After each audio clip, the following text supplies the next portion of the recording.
Hello guys, what is up? It is Spooky Noodles, and I am back with another book review. I already tried to shoot this video once, and it went horribly wrong. So hopefully this time you won't see as many cuts, as the last video might have had, or would have had if I edited it. There's a loud-ass fan in the background because it's really hot here, it's muggy, and I don't feel like turning it off. So you're just gonna have to suffer for that, from that.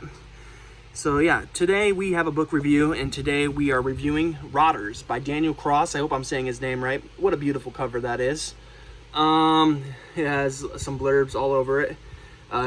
Guillermo del Toro, he said some amazing things about it. Said uncompromising, dark, and true. So I'm gonna read the apparently I'm gonna punch my laptop while I'm at it, but I'm gonna read you the synopsis here, and then I'll read you my written review, and then maybe we'll delve into it a little bit. So here we go. Grave robbing. What kind of monster would do such a thing? It's true that Leonardo da Vinci did it, Shakespeare wrote about it, and the resurrection men of 19th century Scotland practically made it an art. But none of this matters to Joey Crouch, a 16-year-old straight-A student living in Chicago with his single mother, or mom. For the most part, Joey's life is about playing the trumpet and avoiding the daily humiliations of high school.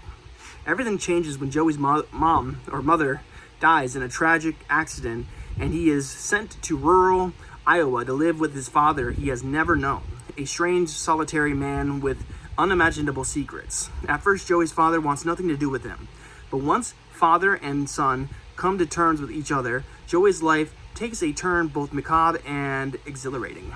So, that was a very interesting synopsis. So, I don't want to ruin this book for anybody out there who wants to read it. I will say some things about it after my written review. And yeah, so anyways, let's get on with the written review, and then I'll talk about it a little bit. So here we go. This was a well-written book in the same vein as Stephen King, but unfortunately this one wasn't for me. I love coming-of-age horror stories, and when I read the synopsis to this one, I was ecstatic and couldn't wait to read it, but this one just wasn't for me. It leans towards the literary side of things rather than horror, which is alright. Like I said before, his writing style reminded me a lot of Stephen King's. But for me, it was kind of boring and drawn out. But then again, I knew halfway into this one that this wasn't for me. I love coming-of-age horror stories, and this one delivered on the coming-of-age aspect, but dropped short when it came to the horror aspect of things. Overall, great and well-written story. It held my interest, and I am giving this one 3 stars. Yes, 3 stars for this book. I was a little, I was excited to read this at first. Coming of age story about digging up dead bodies sounds very interesting. But unfortunately, this isn't really a horror book. So going into it, I thought this was going to be more horror than anything else.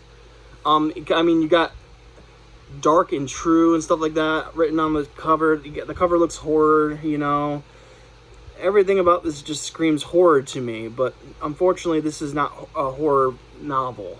I don't even know if it's classified as a horror novel. This just might have been my mistake.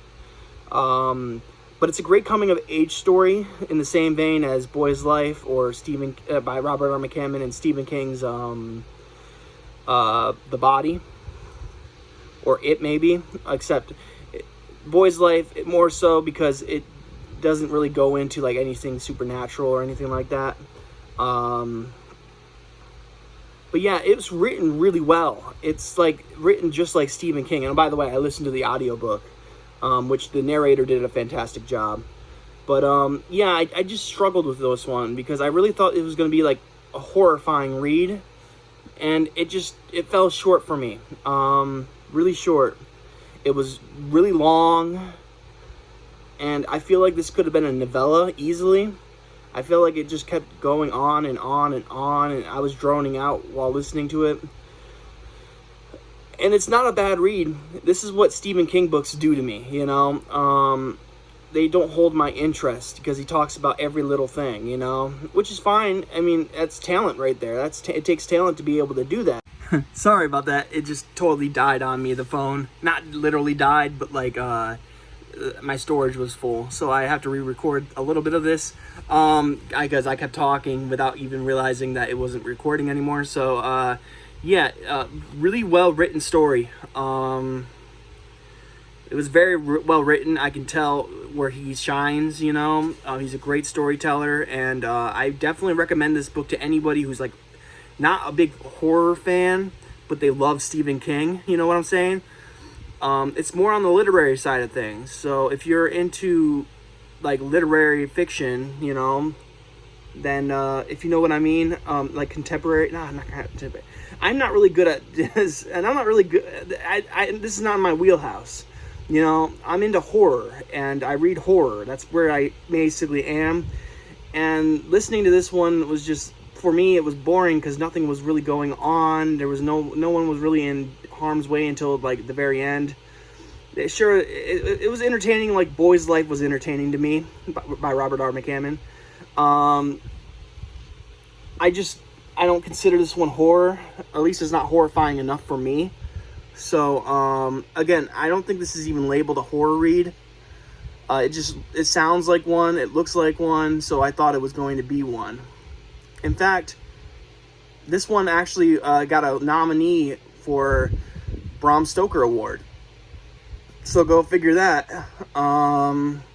Just for me, this just wasn't horror, and it was kind of a letdown because of that. It was a good book though, so I don't want to dog on it too much. I mean, the dude is much more talented than I am when it comes to writing. I can see that. So I don't really have a place to really judge this book too much because it just wasn't for me. I'm into more horrifying things, you know, than grave robbing. So grave robbing doesn't scare me at all. I'm not saying books need to scare me in order for them to like me or like them. I'm just looking for a good story, and this one just took a long time to get to the point.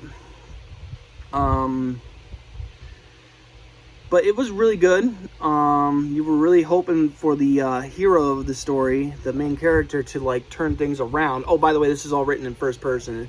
If that's something that turns you off, then I'm sorry. But I do highly recommend this book to anyone who really enjoys reading Stephen King. Or like I know a friend that I think would really enjoy this book because it's more on the literary side of things than it is anything else.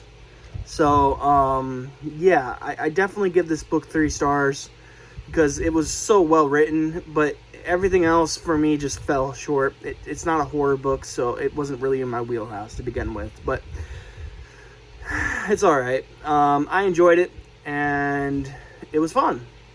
So yeah, that's my review. I know it's very short. Actually, it might be 8 minutes, so that's not bad. But I hope you guys are having a great day and a spooky night. I'm currently reading Bloodkin by Ronald Kelly. I have 25 more pages left to go, I think. And it's going very well. I'm 90% done with the book. In fact, it might be more than 25 pages, but it doesn't matter regardless. It's going to be fun finishing that Bloodkin story, and the review will be up as soon as I finish it, I think. But yeah, this was a good book, but it just didn't do it for me. It wasn't horror, so yeah, I hope you guys are having a great day, spooky night, and I'll get you in the next video. Peace out, guys.